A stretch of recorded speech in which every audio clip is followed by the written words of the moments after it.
Lukas und Sarah kommen am frühen Samstagmorgen am Hamburger Hauptbahnhof an. Draußen ist es noch ein bisschen dunkel und ein dicker grauer Nebel liegt über der Stadt. Lukas zieht seine warme Jacke fest zu, weil der Wind vom Norden ziemlich kühl weht. Er riecht sofort die salzige Luft, die vom Hafen herüberkommt. Hamburg ist ganz anders als München, viel rauer und maritimer. Überall hängen Plakate für Musicals und große Konzerte. Sarah freut sich riesig auf das Wochenende, denn sie liebt das Wasser und die Schiffe. Sie nehmen die S-Bahn und fahren direkt in Richtung Landungsbrücken. Während der Fahrt schaut Lukas aus dem Fenster und sieht die alten Backsteingebäude der Stadt. Alles wirkt im Nebel sehr geheimnisvoll und ruhig. Die Menschen hier tragen oft gelbe Regenjacken, die man hier Ostfriesenerz nennt. Lukas findet das lustig und möchte sich vielleicht auch eine kaufen. Er hofft, dass sie heute viele Schiffe sehen können, trotz der schlechten Sicht. Sarah sucht auf ihrem Handy schon nach dem Weg zum ersten Hotel. Sie haben nur einen Rucksack dabei, damit sie flexibel durch die Stadt laufen können. Lukas hört zum ersten Mal jemanden Moin sagen und lächelt. Dieser kurze Gruß gefällt ihm viel besser als das lange Grüß Gott aus dem Süden. Es fühlt sich so an, als ob das Abenteuer im Norden jetzt richtig beginnt. Der Boden am Bahnhof ist noch nass vom nächtlichen Regen. Die Stadt wirkt groß, laut und sehr lebendig. Lukas und Sarah steigen aus der Bahn und spüren die Energie der Hansestadt. Endlich sind wir in Hamburg. Ja, aber es ist wirklich sehr neblig hier. Das ist typisch für den Norden, oder? Ich glaube schon. Hast du deine Mütze dabei? Ja, sie ist in meinem Rucksack. Gut, denn der Wind ist heute sehr kalt. Wo ist die S-Bahn zum Hafen? Hier vorne auf Gleis 3. Müssen wir lange warten? Nein, der Zug kommt in 2 Minuten. Perfekt. Ich möchte endlich das Wasser sehen. Ich auch. Hamburg ist eine tolle Stadt. Als sie an den Landungsbrücken aussteigen, hören sie sofort das laute Kreischen der Möwen. Hunderte von weißen Vögeln fliegen über dem grauen Wasser der Elbe. Die Landungsbrücken sind eine lange Promenade am Hafen mit vielen kleinen Läden und Restaurants. Lukas sieht die großen, schwimmenden Stege, an denen die vielen Schiffe festmachen. Im dichten Nebel erkennt man nur die Umrisse der riesigen Kräne auf der anderen Seite des Flusses. Es klingt ständig ein tiefes Nebelhorn von den großen Containerschiffen im Hintergrund. Sarah erklärt Lukas, dass Hamburg einer der größten Häfen in Europa ist. Die Wellen schlagen sanft gegen die Kaimauer und das Wasser sieht fast schwarz aus. Lukas findet die Atmosphäre sehr entspannend, obwohl es hier sehr windig ist. Er beobachtet die kleinen Barkassen, die Touristen durch den Hafen fahren. Überall riecht es nach Diesel, Fisch und salzigem Meerwasser. Ein alter Seemann mit einem blauen Käppi steht an einem Geländer und raucht eine Pfeife. Sarah möchte ein Foto von der Rigma-Rigmas machen, einem alten Segelschiff aus Holz. Es liegt fest im Hafen und dient heute als Museum für die Besucher. Lukas staunt über die hohen Masten, die fast im Nebel verschwinden. Er fühlt sich hier am Hafen sehr klein neben den gigantischen Schiffen. Die Luft ist so feucht, dass man sie fast auf der Haut spüren kann. Es ist ein ganz besonderer Moment für die beiden Freunde. Lukas, hörst du die Möwen?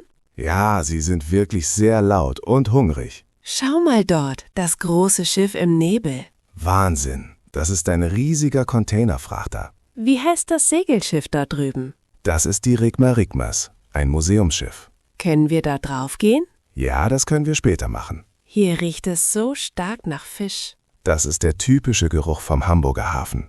Mir gefällt das. Es ist sehr authentisch. Kommst du? Wir gehen weiter zum Tunnel. Lukas und Sarah stehen nun vor einem großen, runden Gebäude mit einer Kuppel aus grünem Kupfer. Das ist der Eingang zum alten Elbtunnel, der schon über 100 Jahre alt ist. Sie gehen hinein und sehen die riesigen Aufzüge, die für Autos und Menschen gebaut wurden. Die Aufzüge bewegen sich langsam und mit einem mechanischen Geräusch nach unten. Lukas findet es faszinierend, dass dieser Tunnel unter dem ganzen Fluss hindurch führt. Als sie unten ankommen, stehen sie in einer langen Röhre mit weißen Kacheln an den Wänden. Das Licht ist dort unten etwas dämmerig und die Atmosphäre ist sehr kühl. Man hört das Echo der eigenen Schritte auf dem harten Boden. Sarah entdeckt kleine Kunstwerke aus Ton, die in die Wände eingearbeitet sind. Sie zeigen Fische, Krebse und andere Tiere aus der Elbe.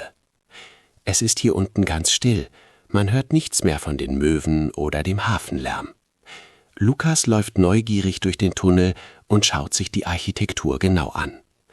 Der Tunnel ist etwa 400 Meter lang und verbindet das Stadtzentrum mit den Hafeninseln. Er wurde damals gebaut, damit die Hafenarbeiter schneller zu ihren Arbeitsplätzen kommen konnten. Lukas stellt sich vor, wie Tausende von Männern jeden Morgen hier durchgelaufen sind. Heute nutzen vor allem Fußgänger und Fahrradfahrer diesen besonderen Weg unter dem Wasser. Sarah macht ein Video von dem langen, hellen Gang, der kein Ende zu haben scheint. Es ist ein bisschen unheimlich, aber auch sehr beeindruckend für sie beide. Gehen wir jetzt wirklich unter den Fluss? Ja, genau. Wir nehmen diesen großen Aufzug. Das ist aber ein alter Fahrstuhl. Er ist über 100 Jahre alt, Lukas. Unten ist es ziemlich kühl, oder? Ja, nimm deine Jacke mit. Die weißen Kacheln an der Wand glänzen schön. Schau mal, da ist ein Bild von einem Fisch. Das Echo hier ist wirklich sehr laut. Hallo? Hörst du das? Ja, es klingt wie in einer großen Höhle. Wir müssen fast 10 Minuten laufen bis zum Ende.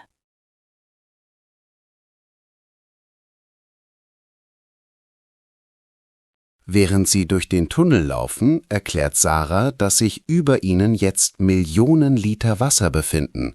Lukas findet den Gedanken ein bisschen gruselig, aber die Konstruktion sieht sehr stabil aus. Der Boden im Tunnel ist in 2 Teile geteilt, einen für die Menschen und einen für die Autos. Manchmal fährt ein altes Auto ganz langsam an ihnen vorbei, was ein lautes Geräusch in der Röhre macht. Lukas schaut sich die Details an der Decke an, wo man die alten Leitungen sehen kann. Die Luft hier unten riecht ein wenig muffig und feucht, fast wie in einem Keller. Sarah erzählt, dass der Tunnel früher eine technische Sensation auf der ganzen Welt war. Viele Touristen kommen nur hierher, um einmal unter der Elbe hindurchzugehen. Lukas merkt, dass der Weg doch länger ist, als er zuerst gedacht hat. Er genießt die Ruhe hier unten, weit weg von der hektischen Stadt. In der Mitte des Tunnels bleibt er kurz stehen und lauscht auf die Stille. Er fragt sich, wie tief sie wohl unter dem Grund des Flusses sind. Sarah sagt, dass es etwa 24 Meter unter dem Wasserspiegel sind. Sie erreichen langsam das andere Ende und sehen das helle Licht am Ausgang. Dort wartet wieder ein Aufzug, der sie nach oben auf die andere Seite der Elbe bringt. Von dort aus hat man einen fantastischen Blick zurück auf die Skyline von Hamburg. Lukas freut sich schon darauf, die Stadt von der anderen Seite zu sehen.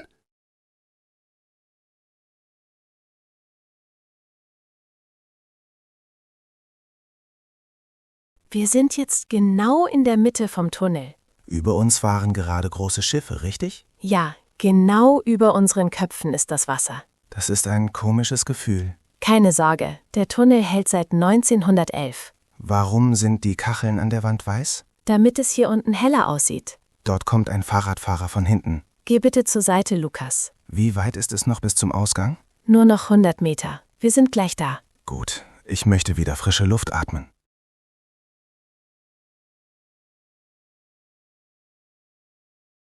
Wieder an der Oberfläche treffen sie auf der anderen Elbseite einen alten Mann, der eine Kapitänsmütze trägt. Er sitzt auf einer Holzbank und schaut mit einem Fernglas auf die einlaufenden Schiffe. Der Mann begrüßt sie mit einem freundlichen Moin Moin und fängt sofort an zu erzählen.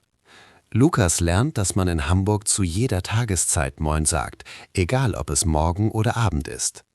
Der alte Seemann erzählt ihnen Geschichten von fernen Ländern, großen Stürmen und dem Leben auf See.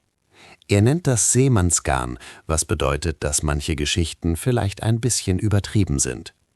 Sarah findet seinen Dialekt sehr charmant, auch wenn sie nicht jedes Wort sofort versteht. Er benutzt viele Wörter aus dem Plattdeutschen, einer alten Sprache aus dem Norden.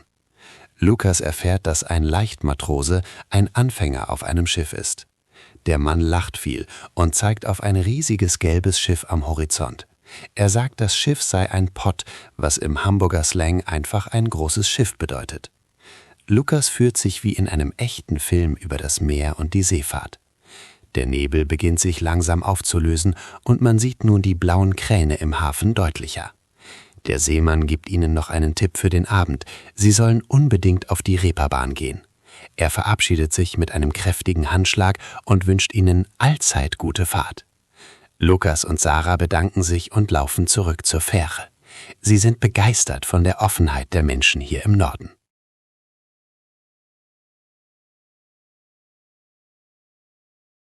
Was bedeutet eigentlich Moin Moin? Das ist die typische Begrüßung hier in Hamburg. Kann ich das auch am Abend sagen? Ja, man sagt das hier 24 Stunden am Tag. Der alte Mann hat sehr interessante Geschichten erzählt. Ja, das nennt man hier Seemannsgarn. Er hat das große Schiff einen Pott genannt. Das ist der Slang von den Hafenarbeitern. Ich finde seinen blauen Hut sehr cool. Das ist eine klassische Kapitänsmütze. Hamburg hat wirklich eine ganz eigene Sprache. Das stimmt. Das macht die Stadt so besonders.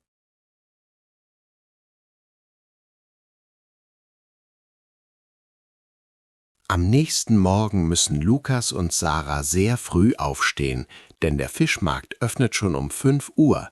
Es ist noch dunkel draußen, aber am Hafen ist es bereits unglaublich laut und voll mit Menschen. Überall stehen LKWs und Händler bauen ihre bunten Stände auf. Der Hamburger Fischmarkt ist weltberühmt für seine besondere Atmosphäre und die Marktschreier. Das sind Verkäufer, die ihre Waren mit sehr lauter Stimme anpreisen, um Kunden anzulocken. Lukas sieht Aale-Dieter, der große Packungen mit Fisch durch die Luft wirft. Die Leute lachen und rufen zurück, während sie versuchen, einen guten Preis zu bekommen. Es gibt hier nicht nur Fisch, sondern auch Obst, Blumen und sogar lebende Hühner zu kaufen. Die Luft ist erfüllt von den Schreien der Händler und dem Geruch von frischem Kaffee. Sarah findet einen Stand mit riesigen Blumensträußen, die fast nichts kosten. Viele Menschen kommen direkt von den Partys auf der Reeperbahn hierher, um den Morgen ausklingen zu lassen. In der großen Fischauktionshalle spielt eine Band Live-Musik und die Leute tanzen schon am frühen Morgen. Lukas ist beeindruckt von der Energie, die hier trotz der frühen Stunde herrscht. Er kauft sich eine Tüte mit frischen Äpfeln und Bananen von einem Obsthändler. Der Boden ist oft matschig vom Eis, auf dem der Fisch gelagert wird, deshalb muss man vorsichtig gehen. Es ist ein lautes, buntes und absolut faszinierendes Spektakel mitten im Hafen. Sarah macht viele Fotos von den originellen Verkäufern und ihren lustigen Schildern. Warum schreien die Verkäufer hier so laut?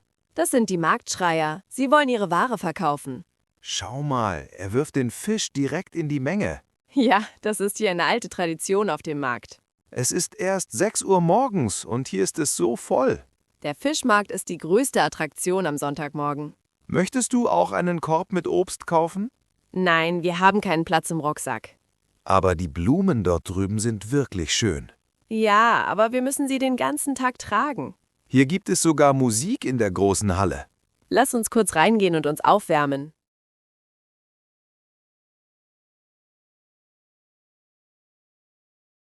Lukas bekommt langsam Hunger und er möchte unbedingt ein echtes Hamburger Fischbrötchen probieren.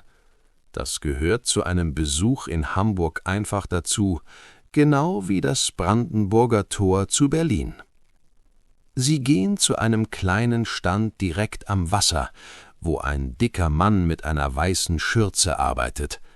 Es gibt viele verschiedene Sorten: Matjes, Bismarcks Hering, Lachs oder Nordseekrabben. Sarah entscheidet sich für ein Brötchen mit frischen Krabben, während Lukas den klassischen Bismarcks Hering probieren möchte.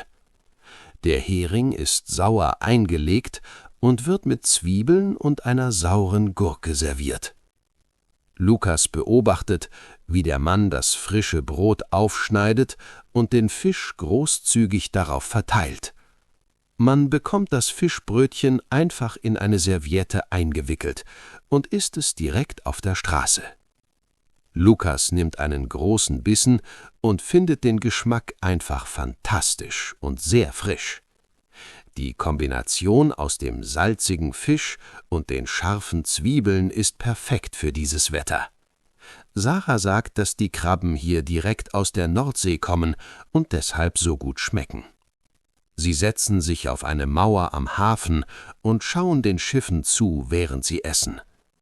Die Möwen kreisen über ihnen und hoffen, dass vielleicht ein Stück Fisch auf den Boden fällt. Lukas muss aufpassen, dass ihm keine Möwe das Brötchen aus der Hand klaut. Es ist ein einfaches, aber sehr glückliches Frühstück mitten im Herzen von Hamburg. Die Sonne kommt nun endlich durch den Nebel und glänzt auf dem Wasser.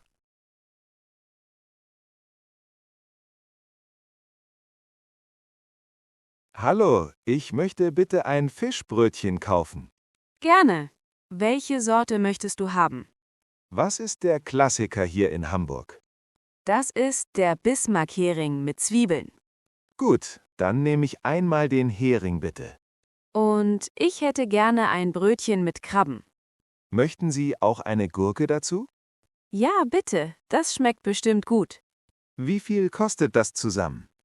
Das macht 9,50 € bitte. Hier sind 10 Euro, stimmt so. Dankeschön. Lassen Sie es sich schmecken.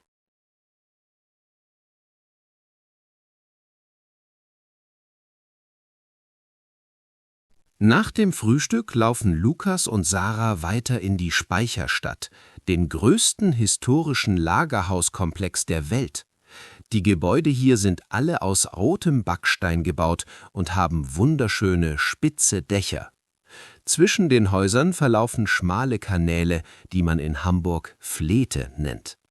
Sarah erklärt, dass hier früher teure Waren wie Kaffee, Tee und Gewürze aus aller Welt gelagert wurden. Heute gehören diese alten Gebäude zum Weltkulturerbe der UNESCO und sind ein Wahrzeichen der Stadt. Es gibt hier unzählige kleine Brücken, die über das Wasser führen und tolle Fotomotive bieten. Lukas findet die dunklen Kanäle sehr romantisch, besonders wenn sich die roten Häuser im Wasser spiegeln. Sie gehen an der Kaffeerösterei vorbei, wo es herrlich nach frisch geröstetem Kaffeebohnen riecht. In vielen der alten Speicher sind heute moderne Büros, Museen oder Teppichlager untergebracht. Lukas sieht ein Schild für das Miniaturwunderland, die größte Modelleisenbahn der Welt, die auch hier zu Hause ist. Überall sieht man Touristen, die auf den Brücken stehen und die Architektur bewundern. Sarah möchte unbedingt das berühmte Wasserschloss sehen, ein Haus, das direkt zwischen zwei Kanälen steht. Es sieht aus wie eine kleine Burg mitten im Wasser. Die Luft in der Speicherstadt ist ruhiger als am Hafen und man hört nur das leise Plätschern der Elbe. Lukas genießt den Kontrast zwischen dem rauen Hafen und dieser feinen alten Architektur. Es fühlt sich an wie eine Zeitreise in die Vergangenheit der reichen Hamburger Kaufleute.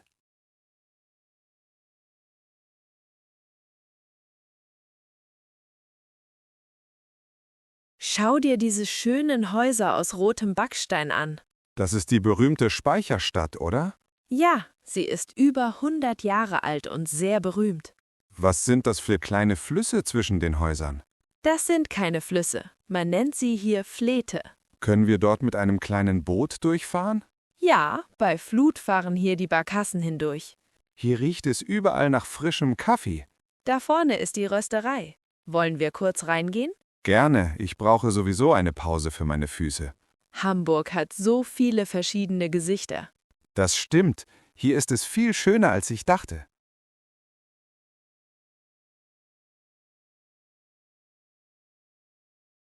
Am Nachmittag entscheiden sich Lukas und Sarah für eine Fahrt mit dem Hafendampfer, der Linie 62 der HADAG. Das ist ein öffentlicher Linienbus auf dem Wasser, den man mit einem ganz normalen Ticket nutzen kann. Die gelbe Fähre legt an den Landungsbrücken ab und schaukelt sanft auf den Wellen. Lukas geht sofort auf das obere Deck, um den Wind und die Aussicht zu genießen.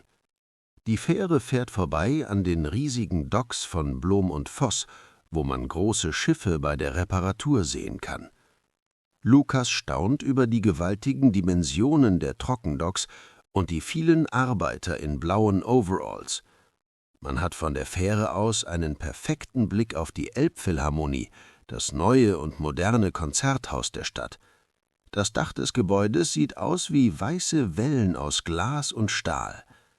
Die Fahrt geht weiter in Richtung Övelgönne, wo es einen echten Sandstrand mitten in Hamburg gibt.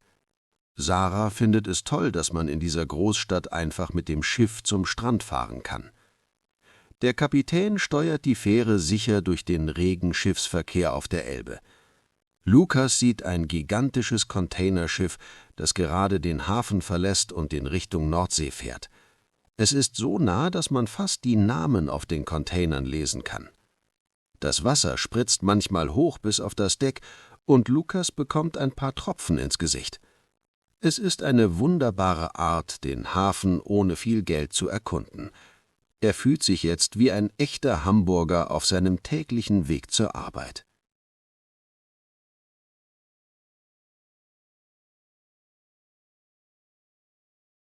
Müssen wir für dieses Schiff ein Extra-Ticket kaufen? Nein, unsere Fahrkarte für die S-Bahn gilt auch hier. Das ist ja super praktisch und günstig. Komm, wir gehen nach oben an die frische Luft. Wow, das Schiff schwankt ganz schön stark. Keine Angst, die Fähren sind sehr sicher gebaut. Schau mal, dort ist die Elbphilharmonie. Sieht sie nicht aus wie eine große Welle aus Glas? Ja, das Design ist wirklich sehr modern und schön. Da vorne kommt ein riesiges Schiff auf uns zu. Es ist so groß wie ein ganzer Häuserblock. Ich liebe es, auf dem Wasser zu sein.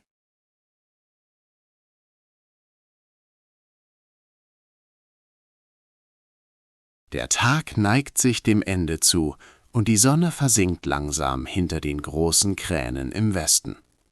Das Licht am Hafen wird nun golden und alles sieht noch schöner aus als am Morgen. Lukas und Sarah stehen wieder an der Ufermauer und beobachten, wie die Lichter der Stadt nach und nach angehen. Die Elbphilharmonie leuchtet hell und spiegelt sich wunderschön im dunklen Wasser der Elbe. Lukas fühlt sich müde von dem vielen Laufen, aber er ist auch sehr glücklich über die vielen neuen Eindrücke. Er hat an diesem Wochenende viel über Schiffe, den Hafen und die norddeutsche Kultur gelernt. Hamburg hat ihn mit seiner direkten und ehrlichen Art wirklich beeindruckt. Er mag den Wind, den Geruch nach Meer und sogar den Hamburger Dialekt. Sarah zeigt ihm noch einmal die Fotos, die sie heute in der Speicherstadt und auf dem Fischmarkt gemacht hat. Sie versprechen sich, bald wiederzukommen, vielleicht im Sommer, wenn man am Elbstrand grillen kann. In der Ferne hört man noch immer die Nebelhörner der Schiffe, die nun die Stadt verlassen. Lukas atmet ein letztes Mal die salzige Meeresluft tief ein, bevor sie zum Bahnhof zurücklaufen. Er kauft sich noch ein kleines Souvenir, einen Schlüsselanhänger mit einem kleinen Anker aus Metall.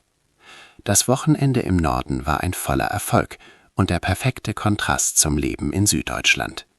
Er fühlt sich bereit für die neue Woche und hat viele Geschichten für seine Kollegen im Gepäck. Hamburg ist für ihn nun nicht mehr nur eine Stadt auf der Landkarte, sondern ein Ort voller Leben und Leidenschaft.